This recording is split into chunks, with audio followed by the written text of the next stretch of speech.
Bismillahirrahmanirrahim. Alhamdulillahi rabbil alamin.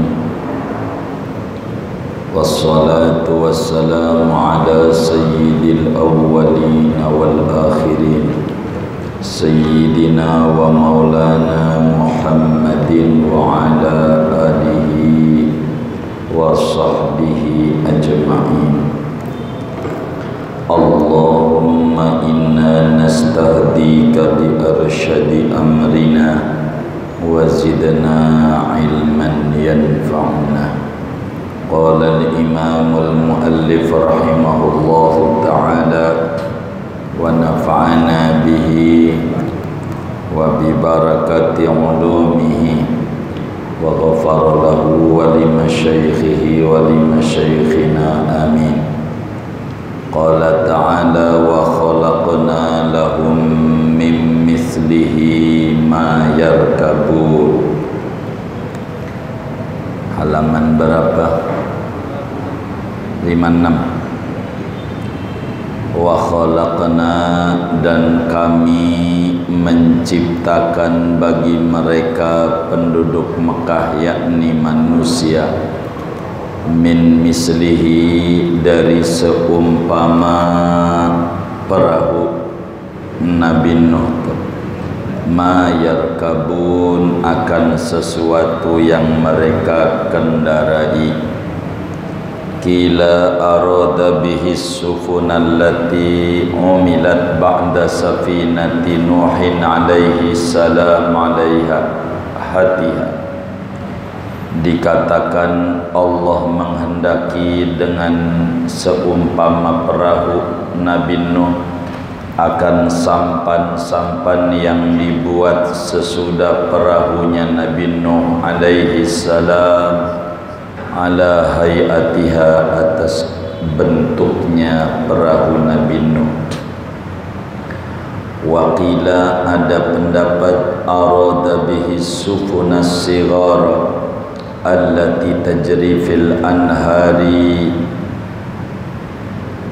menghendaki oleh Allah dengan seumpama perahu Nabi Nuh akan sampan-sampan kecil yang berjalan ia di sungai-sungai, kal fulkil kibari, seperti kapal laut yang besar, fil bahri, di lautan. Wa hadza qaulu Qatadah wa Dhahaki wa ghairihima, ini adalah pendapat Imam Qatadah, Imam Dhahak, dan selain keduanya. Wa ruwiya an Ibni Abbas radhiyallahu ta'ala anhuma, diriwayatkan dari Ibnu Abbas radhiyallahu anhuma, al-muradu min mislihi al-ibilu fil barri, adapun yang dimaksud dengan seumpama perahu Nabi Nuh yaitu unta di daratan, kasufuni fil bahri, seperti kapal di lautan, yakni khalaqna lahum fil bahri as-sufuna yarkabunah, kami cipta bagi mereka manusia di lautan akan perahu yang mereka kendarainya. Wa khalaqna lahum fil bari al-ibila, dan kami cipta bagi manusia di daratan akan unta, wal farasa, dan kuda, wal bagla, dan bighal, wal himar, dan himar, yarkabunaha, mereka mengendarainya, wa yahmiluna asqalahum, mereka membawa akan beban-beban mereka. Wa hadza kulluhu yadullu ala qudratina wa quwwatina, ini seluruhnya yaitu menunjukkan atas kekuasaan kami dan kekuatan kami. Wallahu a'lamu bis-shawab. Segini, saudara-saudara sekalian yang mulia, malam hari ini kajian kita masih membahas tafsir daripada surat Yasin ayat 42 dari 83 ayat yang ada di surat Yasin. Kita maklumi bersama bahwa surat Yasin disebut qalbul Quran, jantungnya Al-Quran. Surat Yasin bila dibaca pagi hari, Allah kasih beres urusannya sampai petang hari. Bila dibaca petang hari, Allah bereskan urusannya sampai pagi hari. Surat Yasin itu untuk niat apa saja. Siapa orang yang baca surat Yasin belum punya keturunan, dia niat memohon sama Allah agar dianugerahi anak keturunan, pastilah Allah kasih dengan keagungan surat Yasin. Orang yang punya masalah berat, lalu dia baca surat Yasin minta diberi solusi terbaik, maka niscaya Allah beri solusi dari problem yang melilitnya. Begitulah agungnya daripada surat Yasin. Tapi kajian kita bukan hikmah, tapi tafsir dari apa yang ada di surat Yasin dari 83 ayat itu, saudara, yang malam hari ini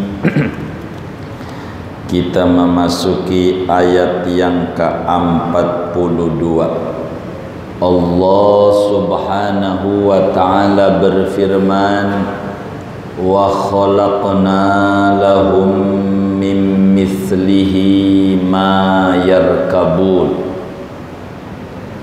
Kata Allah, kami ciptakan bagi manusia itu semodel kapal laut Nabi Nuh. Kami cipta kendaraan yang mereka pakai. Apa maknanya kami cipta semacam perahu Nabi Nuh? Apa maksudnya? Maksudnya, saudara, ada dua tafsiran. Yang dimaksud Allah cipta semodel perahu Nabi Nuh. Tafsir pertama yang dijelaskan oleh mufassir besar dari kalangan tabi'in, Imam Qatadah, Imam Ad-Dhahhak, dan lain sebagainya, maknanya semacam perahu Nabi Nuh adalah perahu yang dibuat sesudah Allah bimbing cara buat perahu kepada Nabi Nuh. Dua, kata Imam Qatadah dan Imam Dhahhak, maknanya perahu-perahu kecil dari kapal laut Allah cipta semacamnya, perahu jukung, speedboat, ketingting, apalah namanya yang kecil-kecil, untuk masuk ke sungai-sungai, ke danau-danau. Itu semuanya menunjukkan Allah kuasa. Papan yang mestinya busuk kena air, Allah enggak kasih busuk. Dibuat dari kayu ulin. Kayu ulin makin kena air makin keras. Allah yang bimbing ini kayunya untuk buat perahunya, biar kencang perahunya. Itu begitu. Jadi sesudah diajarkan bagaimana cara mengarungi lautan dengan perahu, sejak Nabi Nuh alaihi salam, pertemuan yang lalu sudah kita bedah. Pada akhirnya Allah cipta, tentu dengan tangan-tangan hambanya, sesudah mengenal perahu yang Allah ajarkan langsung kepada Nabi Nuh alaihi salam, perahu besar, kapal besar. Maksudnya semacamnya perahu kecil yang bisa jalan bukan di laut tapi di perairan-perairan, yang mana bisa buat nelayan, begitu bisa buat penyeberangan orang dari satu kampung sebelah ke kampung sebelahnya. Dari sana muncul namanya getek, dari sana muncul namanya itu gedebok pisang, biar orang bisa di atasnya. Itu dari Allah yang ngajarinnya. Maknanya surat Yasin bagaimana muslim harus faham betapa Allah subhanahu wa ta'ala memiliki sifat kudrat iradat. Bisa Allah subhanahu wa ta'ala dengan kudratnya memberikan kepada manusia kemampuan untuk membuat kapal kecil-kecil, tidak sebesar kapal yang dulu dibuat oleh Nabi Nuh alaihi salam. Sebab tidak ada kapal yang segede kapal Nabi Nuh. Kapal Nabi Nuh itu segede kecamatan kapalnya. Gede enggak? Hah? Iya gede banget lah. Kan semuanya masuk di situ. Banjirnya kemarin dijelasin 40 tahun siang malam. Banjir enggak Cipulir? Kelebu ya. Kalau ngukur Jakarta mah ukurannya pancoran. Kalau di pancoran semata kaki, mata kaki patungnya itu udah berat dah, tenggelam, apalagi seleher. Semata kaki aja di pancoran, kita orang di Cipulir nih kelebu, tenggelam semuanya. Begitu ya. Itu satu tafsiran daripada tafsir min mislihi, semodel perahu Nabi Nuh. Namun dari kalangan ahlul bait, keluarga Rasulullah sallallahu alaihi wasallam, daripada Bani Abdul Muttalib, Bani Hashim, yaitu Ibnu Abbas radhiyallahu ta'ala anhuma, yang waktu masih bayinya ditahnik oleh Nabi. Jadi sunat bayi itu kalau lahir ditahnik. Tahnik itu kurma dikunyah ampe lembut kayak bubur, lalu dimasukin lagi di mulut bayi. Itu namanya disebut ditahnik, sunat ajaran Nabi. Maka Ibnu Abbas ditahnik oleh Nabi, lalu didoa-doain oleh Nabi. Kata Nabi, Allahumma faqihhu fid din wa 'allimhu ta'wil. Ya Allah, ini bayi, mohon kasih pemahaman yang bagus tentang agama ini, ajarkan kepada ini bayi tafsir Al-Quran. Maka Ibnu Abbas radhiyallahu anhuma adalah habrul ummah, orang alim daripada umat ini dari kalangan sahabat. Yang pakar tafsir adalah Ibnu Abbas radhiyallahu anhuma. Makamnya di Taif.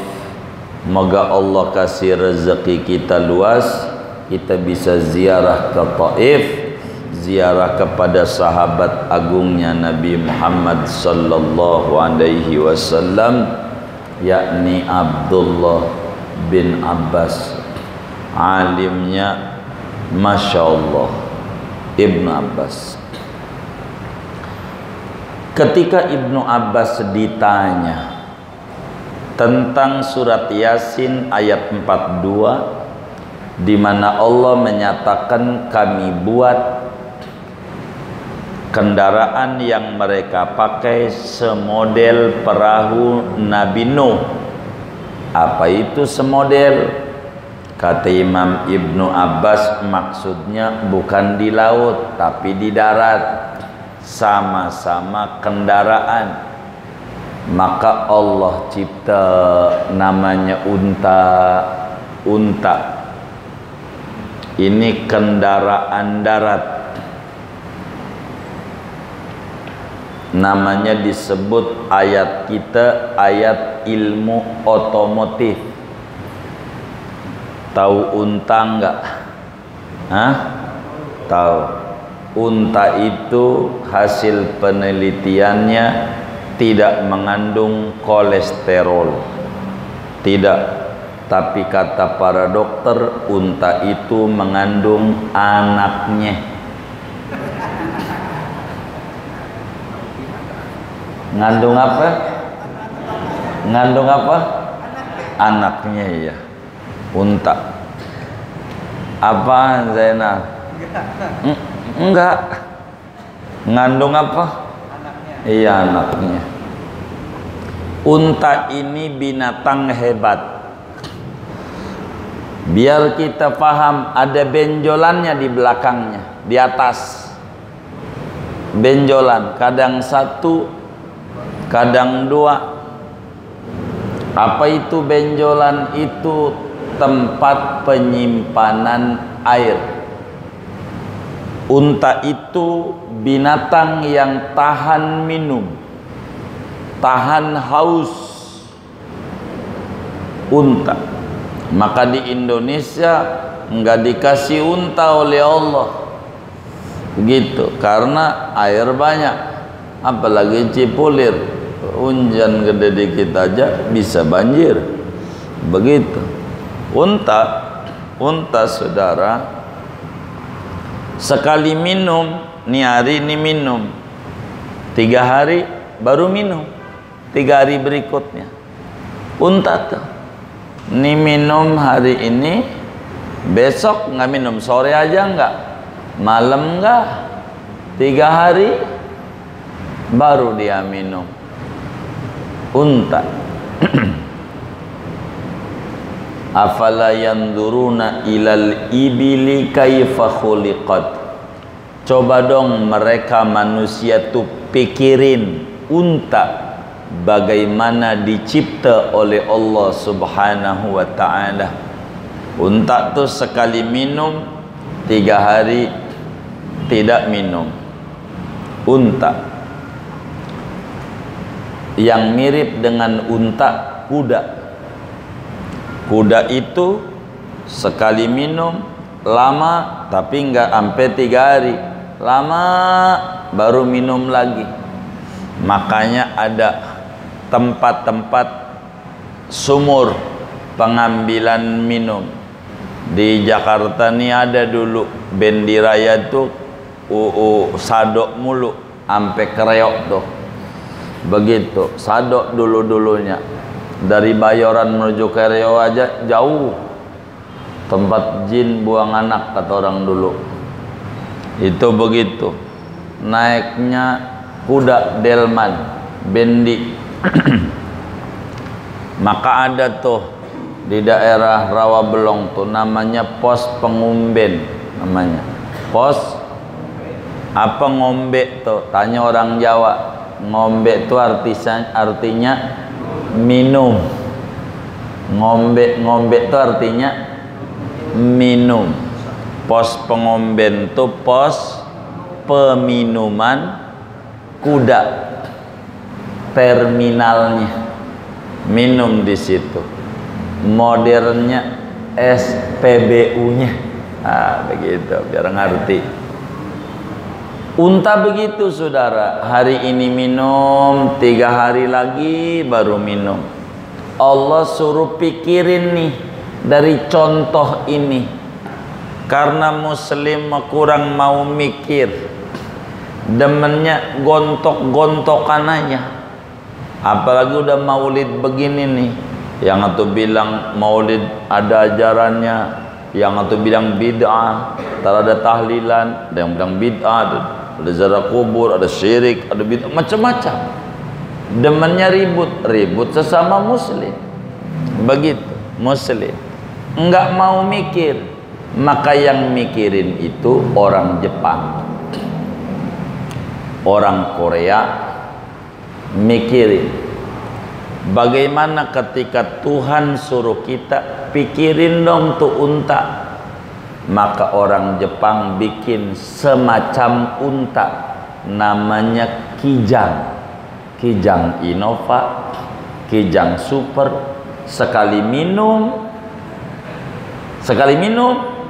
3 hari baru minum lagi.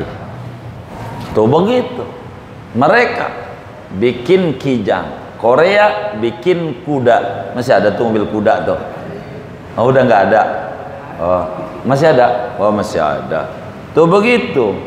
Bikin Cina bikin wuling. Masih ada.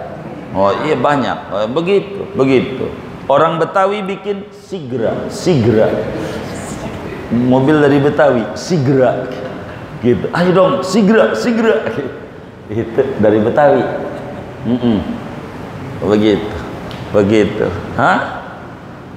Jadi bikinlah itu mobil. Namanya ayat kita ini namanya ayat otomotif. Muslim nggak mau mikirin kayak begini, yang mikirin Jepang. Bagaimana cara membuat semacam itu? Maka mereka buat, ada mobil. Lama-lama teknologinya makin Allah kasih kembangkan. Mobil listrik begitu, jadi dicas aja baterainya, jadi biar anti polusi. Bisa nyontoh bikin helikopter dari mana? Dari capung. Nyontohnya bikin airbus dari mana? Dari burung. Muanya pakai nyontoh. Keseimbangannya kudu dibuat. Kalau nggak seimbang nyungcep. Orang kampung baru bisa bikin layang-layang, goangan. Itu kudu seimbang antara horizontal sama vertikal. Kalau nggak seimbang nggak bisa terbang. Begitu, jatuh mulu. Kalau pengen manteng di atas kudu seimbang, baru bisa bikin goang begitu tuh. Begitu. Pernah ngalamin nggak? Oh, berarti udah tua. Kalau yang pernah ngalamin itu begitu. Tuh begitu, saudara. Bikin otomotif, bikin motor, semuanya ini mencontoh. Begitu. Motor dari mana? Nyontoh bebek. Bebek kakinya 2, nggak jatuh. Kakinya 2 karena ada keseimbangan. Begitu, ada keseimbangan biar kakinya 2. Begitu. Kalau mobil sih jangan mikirin jatuh. Enggak, kan kakinya 4. Dia enggak pikirin jatuh, dia pikirinnya nabrak. Kalau enggak ya ditabrak dah. Emang resiko dalam sebuah kendaraan memang seperti demikian adanya. Jadi Allah cipta semodel itu, kata Ibnu Abbas. Bila di laut ada namanya perahu, kapal, di daratan Allah cipta transportasi darat, namanya unta zaman dulu, namanya kuda, namanya keledai, begitu, namanya bigol, macam-macam, begitu. Bila onderdirnya rusak, mogok, itulah sapi. Digebuk juga nggak jalan juga, itu onderdirnya rusak. Itu harus dibawa ke IMS namanya, kudu dibawa ke bengkel namanya, kudu bawa ke bengkel. Itu begitu. Keledai begitu. Ini ada aturan bebannya, diatur. Maka pemerintah mengatur mobil ini bebannya sekian. Melewati beban bakal ditangkap. Begitu, karena ngerusak jalan juga, memperlambat jalan, diatur. Ini dari Allah bikin unta, bikin segalanya. Maka muslim itu disuruh mengerti tentang sains dan teknologi. Muslim tuh jangan ribut mulu. Orang udah nyampe bulan dia masih ribut kunut sama kakak kunut. Tarawih 11 apa 23, orang udah nyampe bulan masih ributin itu mulu. begitu. Paling bisa sombong dikit, timbang bulan. Gua sering ke matahari sampai tiap hari, lagi adem, matahari adem gitu. Itu simol begitu, bukan matahari yang ono, bukan. Jadi saudara, Allah kuasa mencipta binatang. Ngerti tuh kuda ditarik sebelah sini, kalau ditariknya berkali-kali suruh kenceng dia, begitu. Digebuk kenceng lari, begitu. Kalau kita nyontok kuda binar, nunggu digebuk dulu sama Allah, gebuk cepret sama Allah, usahanya menurun, baru larinya kenceng. Malam juga pengen wirid, mana itu tasbih ya tasbih, mana itu tasbih, itu nunggu digebuk dulu. Nah, ini namanya sapi mogok ini yang kayak begini. Jangan kita, jangan nunggu digebuk dulu baru kenceng larinya, lari aja. Itu begitu. Allah Subhanahu wa ta'ala, kata Imam Ibnu Abbas, mencipta sepertinya bukan maksudnya di air-air juga, tapi di daratan, supaya membawa beban kita. Kalau dipikul sendiri berat, pakai unta.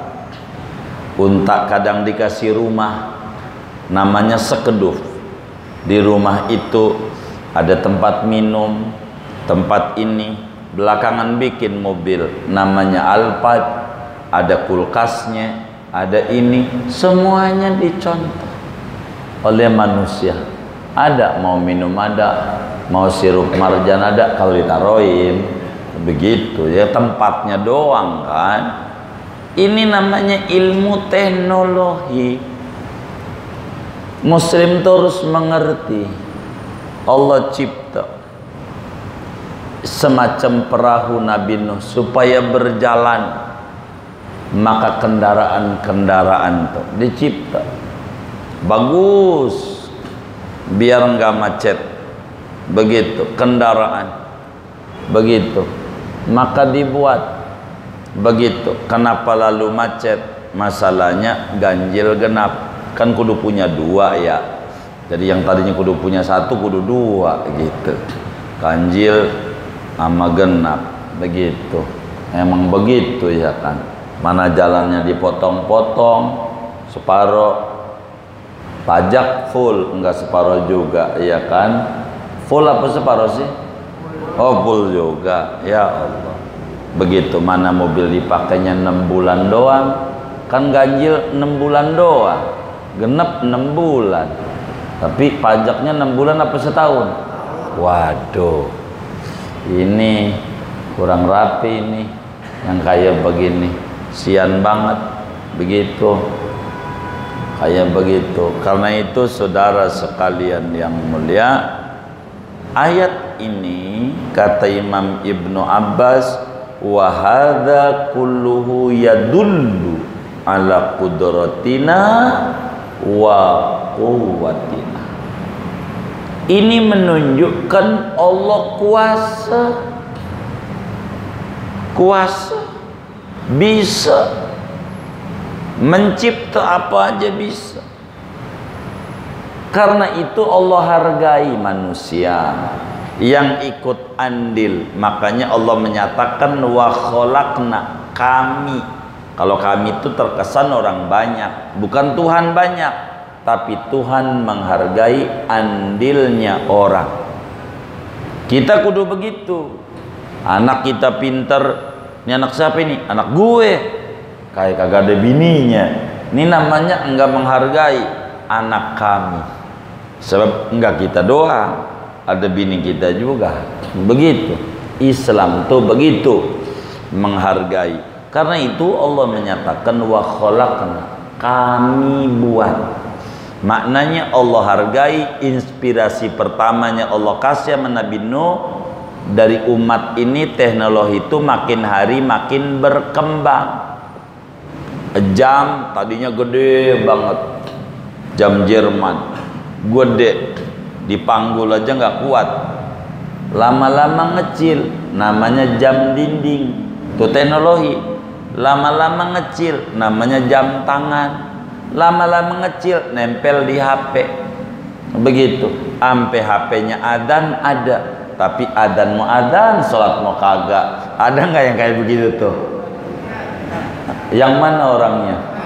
Enggak ngaji, repot juga bilanginnya. Ini ndak bener ini. Begitu saudara. Ini teknologi makin berkembang, makin mengecil. Dalam dunia teknologi makin cantik, makin cakep. Dulu handphone 1 kartu, sekarang 2 kartu. Bisa dipakai dua-duanya? Kagak. Kalau bunyi mah ya bisa 1 doang. Begitu cuman ada 2 doang. Kalau bunyi mah nggak bisa dipakai, cuman buat cadangan kalau ini habis. Begitu tuh pulsanya masih ada yang ngatunya. Masalahnya dua-duanya habis, ya nggak bisa dipakai juga. Ini namanya fitur. Nanti besok lusa bakal 3 kartu. Bisa teknologi itu terus berkembang. Terus berkembang karena dunia terus berjalan. Begitu dunia. Dulu toilet jauh dari rumah tuh. Mau ya Allah 20 menit ke kebon dulu. Begitu. Bener nggak? Orang dulu yang samping rumah musola langgar. Masjid itu samping rumah. Itu dulu. Sekarang dibalik. WC dalam kamar. Kalau masjid jauh, itu dibalik. Kalau dulu dibalik, tempat ibadah dekat, WC jauh, ini kotor jauh. Kalau sekarang mau dibawa meja makan, tempat kotoran, ya, emang juga tanahnya nggak ada, emang segitu-gitunya, mau ditaruh di mana lagi? Mau taruh di kebun bisa diamuk orang, emang kebunnya punya orang ya kan? Kebun ada namanya kebun mangga ya kan? Begitu. Mau ditaruh di mana?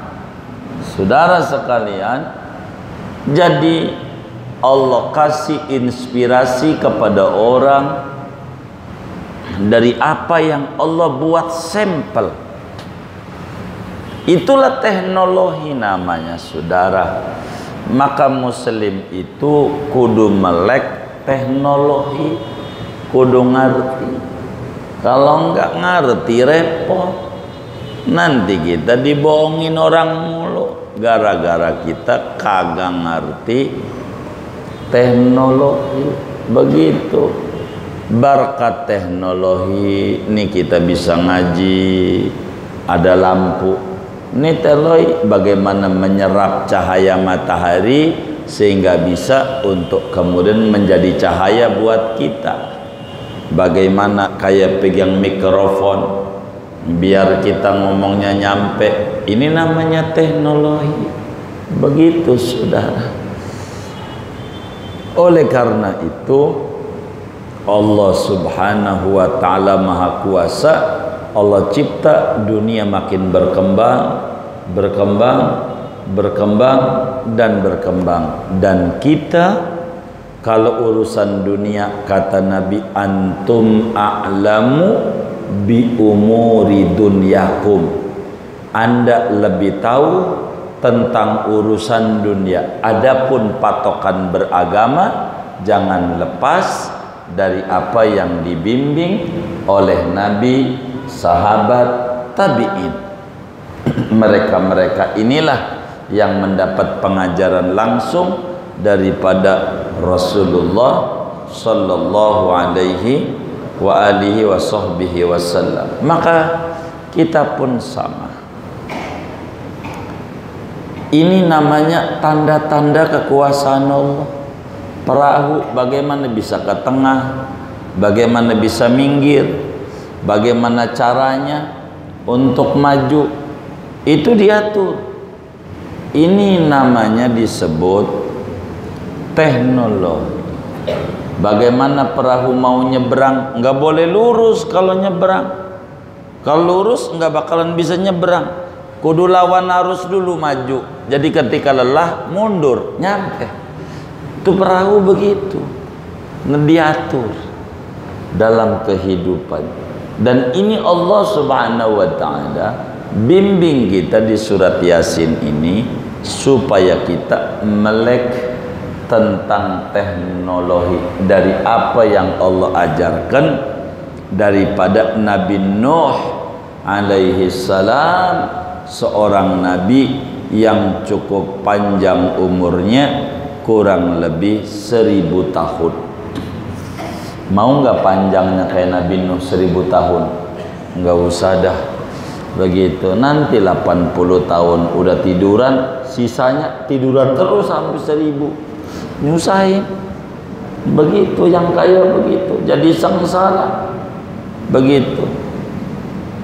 Saudara sekalian yang mulia, balik lagi, wa khalaqna lahum min mislihi ma yarkabun. Kami ciptakan bagi manusia yang semacam itu untuk mereka kendarai. Alhamdulillah wa syukurillah, dengan teknologi makin maju, ada mobil tergantung kecepatan cc-nya, ada pesawat tergantung kecepatan ketinggian yang ditempuhnya, itu akan mempengaruhi cepatnya waktu yang ada. Dan ini merupakan Allah Subhanahu wa ta'ala Maha Kuasa, memiliki sifat kudrat iradat. Bila kemarin-kemarin disuruh membaca tentang malam, tentang siang, tentang bumi, tentang tumbuh-tumbuhan, tentang apa namanya lagi matahari, tentang bulan, dan kita disuruh membaca juga tentang isi bumi, diantaranya binatang-binatang tersebut menjadi inspirasi buat kita membuat padanannya, padanannya. Dan inilah muslim disuruh mengerti, bukan saja akhirat doang, dunia juga muslim kudu mengerti. Inilah diantara makna Rabbana atina fid dunya hasanah wa fil akhirati hasanah wa qina adzabannar. Kita harus sukses di dunia. Bagaimana muslim harus menguasai teknologi di dunia? Jangan gaptek, harus mengerti pelan-pelan tentang apa saja dan manfaatkan sebagai media untuk dekat dengan Allah Subhanahu wa ta'ala. Kita punya HP, share pengajian-pengajian, share hasil ngaji, dapat ganjaran besar dari apa yang telah kita lakukan. Jangan share yang kagak-kagak, yang kurang berfaedah, timbang nulis di status WA, lapar nih gue, mana kenyang, ke warteg. Kalau pengen kenyang, ke warteg, makan. Nggak perlu ditulis, tulis semua tentang informasi kebaikan untuk menjadi alat-alat yang ada, kendaraan kita untuk dekat dengan Allah Subhanahu wa ta'ala. Allah kuasa, jangan takut. Banyak kendaraan-kendaraan yang ada kita nggak punya. Sekarang pengen naik mobil apa aja bisa asal punya aplikasinya. Bener nggak? Udah enak, macam-macam. Begitu, enggak perlu beli mobil, enak, milih bagus-bagus motor, ya, bisa dilihat, udah enak. Sekarang udah enak, jadi kelihatannya begitu. Biar kata kita ini, itu siapa itu? Supir, gitu aja. Oh, supir gitu. Padahal kagak. Gojek sebetulnya. Apa namanya? Grab car. Oh, Grab car. Iya begitu dan namanya. Kayak sekarang udah enak dengan mobil yang bagus-bagus. Itu begitu. Ini namanya teknologi. Dan alhamdulillah wa syukrulillah, kita harus bersyukur sama Allah Subhanahu wa ta'ala. Fasilitas kehidupan Allah berikan kepada kita, tinggal kitanya pandai-pandai bersyukur. kepada Allah Subhanahu wa taala, yang dengan syukur itu kita akan diberi tambah lagi nikmat-nikmat yang lain. Maka surat Yasin tuh bukan surat kematian doang, karena kita nggak ngerti dianggap Yasin spesialis surat tahlilan. Kagak, isinya macam-macam. Kalau kita ngaji, maka kita penting untuk kemudian kita membaca betul tentang kandungan-kandungan makna dari apa yang ada. Singkatnya, ada dua tafsir. Maksud semodel perahu Nabi Nuh, maknanya perahu kecil. Yang kedua, alat transportasi lainnya tidak mesti di laut, tapi di darat dan di udara. Semuanya itu Allah Subhanahu wa taala menunjukkan betapa Allah Maha Kuasa, dan tugas kita harus bersyukur kepada Allah atas berbagai fasilitas yang Allah berikan kepada kita, sehingga kita dengan bersyukur hidup kita makin berkah. Amin ya rabbal alamin. Wis segini aja dah ngaji kita, satu ayat saja. Ada yang ditanya mungkin dari materi ini atau dari luarnya? Sebelum doa dipersilakan. Wallahu a'lam.